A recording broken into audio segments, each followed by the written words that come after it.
Assalamualaikum warahmatullahi wabarakatuh. Perkenalkan, nama saya Andi Muhammad Akbar, NIM 200301501064, kelas PJKRD, mata kuliah Filsafat, Penjas, dan Olahraga.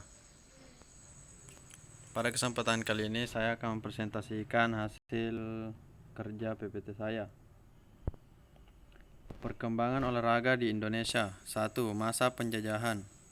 2. Masa kemerdekaan. 3. Masa Orde Baru. Pendidikan jasmani dan olahraga pada zaman penjajahan. Dengan berkuasanya Belanda di Indonesia, terutama setelah Belanda mempunyai tentara yang banyak dalam rangka mempertahankan eksistensinya di Indonesia, maka kemudian terlihat masuknya keolahragaan di lingkungan militer.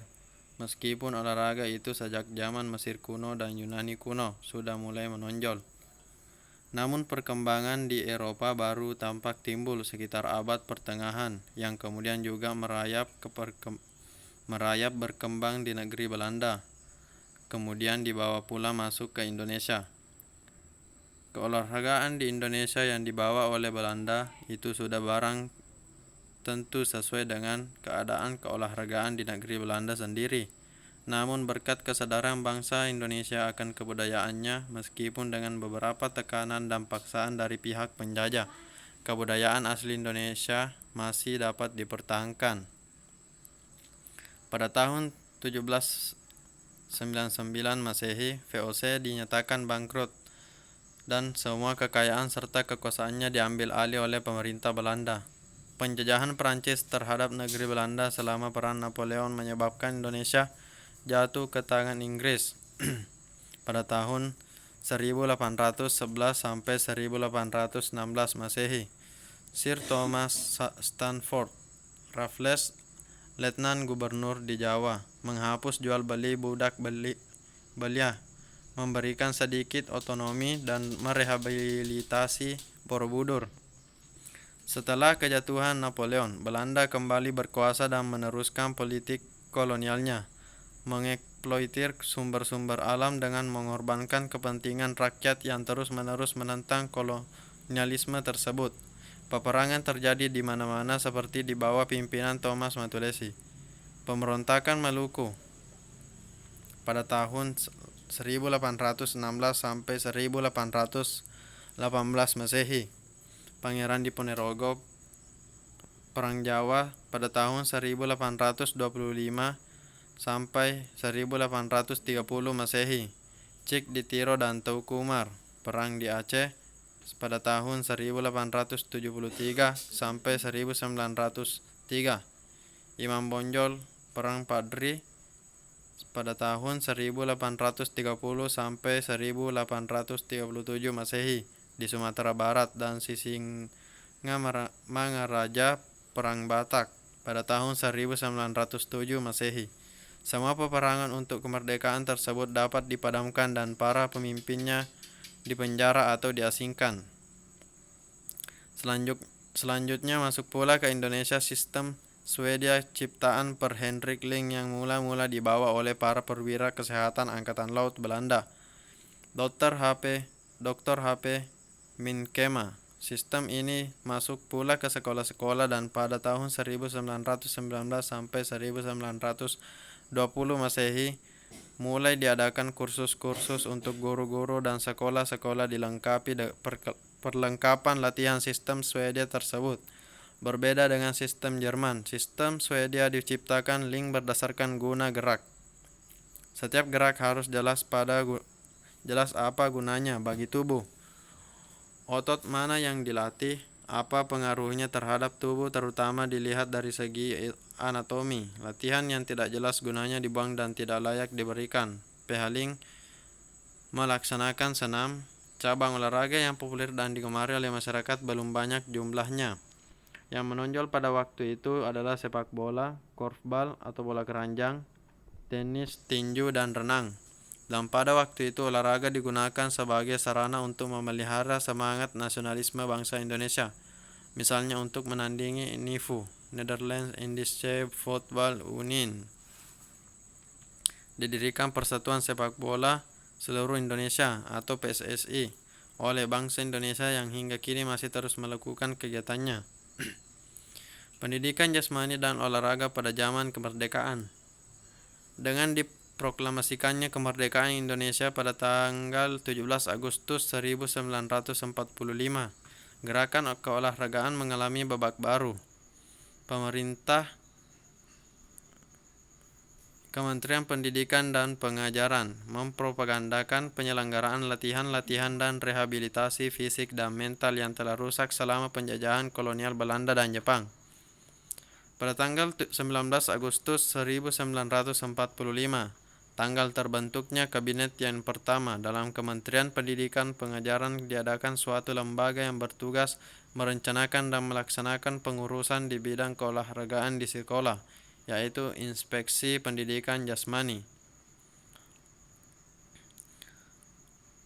Kementerian Pengajaran dalam melaksanakan tugas di bidang pembinaan dan pengembangan fisik antara lain: yang pertama, menyelenggarakan latihan-latihan fisik di kalangan pemuda Indonesia untuk mencapai dan memperoleh kondisi badan yang prima, juga guna mempersiapkan memasuki angkatan perang yang pada waktu itu sangat diperlukan. Pada bulan September 1945, tentara Belanda mendampingi tentara sekutu masuk ke Indonesia, terutama di Jakarta.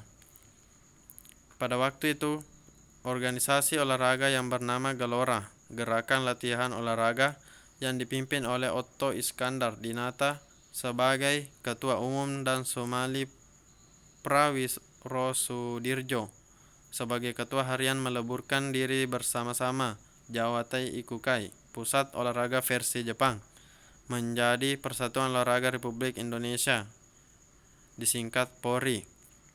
Mengingat suasana di Jakarta kurang menguntungkan karena gangguan tentara Belanda, PORI hijrah ke Solo dan berkantor di Rumah Sumono, Sekretaris PORI di Jalan Purwosari. Pada bulan Januari 1947 diadakan Kongres Darurat PORI dan terpilih sebagai Ketua Mr. Widodo Sostrodiningrat dan sebagai Wakil Ketua Somali Prawirodirjo sebagai Sekretaris Sumono. Pada tahun 1947, PORI mengadakan hubungan dengan Menteri Pembangunan dan Pemuda Wikana. Tujuan dari pendidikan jasmani ini lebih dikuatkan lagi dengan dikeluarkannya Undang-Undang Republik Indonesia Nomor 4 Tahun 1950 tentang dasar-dasar pendidikan dan pengajaran di sekolah-sekolah. Undang-undang tersebut berbunyi sebagai berikut: pendidikan jasmani yang menuju kepada keselarasan antara tumbuhnya badan dan perkembangan jiwa dan merupakan suatu usaha untuk membuat bangsa Indonesia menjadi bangsa yang sehat dan kuat lahir dan batin, diberikan di segala jenis sekolah. Pada tahun 1964, Indonesia membentuk Dewan Olahraga Indonesia (DORI) sebagai ganti Komando Gerakan Olahraga Indonesia (KOGOR). Dewan Olahraga Indonesia ternyata tidak sesuai dengan kehendak masyarakat olahraga Indonesia, dan pada tanggal 31 Desember 1967 terbentuklah Komite Olahraga Nasional Indonesia atau KONI. Selanjutnya, untuk meresmikan sebagai lembaga, disebutkan Kepres nomor 67 tahun 1967 tanggal 25 April 1967 yang antara lain menetapkan Komite Olahraga Nasional Indonesia yang dibentuk berdasarkan musyawarah antara organisasi-organisasi induk cabang olahraga pada bulan September 1966 di Jakarta. Adalah satu-satunya organisasi induk dalam bidang keolahragaan yang melakukan pembinaan gerakan olahraga Indonesia. Komite Olahraga Indonesia bertugas untuk membina gerakan olahraga di Indonesia menurut kebijaksanaan umum yang ditetapkan oleh pemerintah dan membantu pemerintah dalam perencanaan kebijaksanaan di bidang olahraga. Pendidikan jasmani dan olahraga pada zaman Orde Baru. Departemen Olahraga dibubarkan pada tahun 1966 dan setelah itu olahraga diusahakan dikembalikan kepada proporsi dan fungsi yang sebenarnya, yaitu merupakan kewajiban kegiatan manusia yang mutlak diperlukan dalam kehidupannya sesuai dengan kodrat ilahi, serta merupakan salah satu sarana yang untuk mencapai cita-cita hidup sesuai dengan falsafah yang dianutnya.